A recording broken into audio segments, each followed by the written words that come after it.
মামা দাঁড়া দাঁড়া দাঁড়া দাঁড়া দাঁড়া দাঁড়া দাঁড়া। এ বেটা তুই আগ বানাইলে নাকি? আমি আইতাছি, সমস্যা নাই। না বেটা 3 কিলো রাস্তা খালি বেটা, তুই বুঝে আলো বেটা, তোর মাথা মাথা ঠিক আছে? ও আমার মাথা ঠিক আছে, আমার গার্লফ্রেন্ডে ফোন দিছে, এখন যদি আমি কথা কয়ে 10 কিলো দেখি আমি টের পাইতাম। বুঝে আলো কইলাম, কোন সমস্যা নাই, তুই আগ সমস্যা নাই। রাস্তা কইলাম বুটটা খালি। তুই আগ মামা, তোরা যেটা করছিস তুই এটা করতি আগ। ঠিক আছে পরে আর এইদিকে আইতাম না। আচ্ছা আচ্ছা, সমস্যা নাই সমস্যা নাই।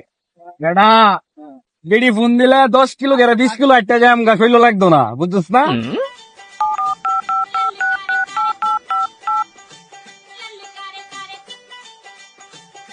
হ্যাঁ জান বলো, এখন বলো, সমস্যা নাই। হ্যাঁ জান, শোনো আমার না বাবা এসে গেছে, আমি এখন আর কথা বলতে পারবো না, পরে কথা বলবো। হ্যাঁ কি আচ্ছা রাখি। শালার কি বুকা চুতারা সাজলাম, আমি তোর রাস্তা কেমনে যাম, বালের সেরি বাল বন্ধু।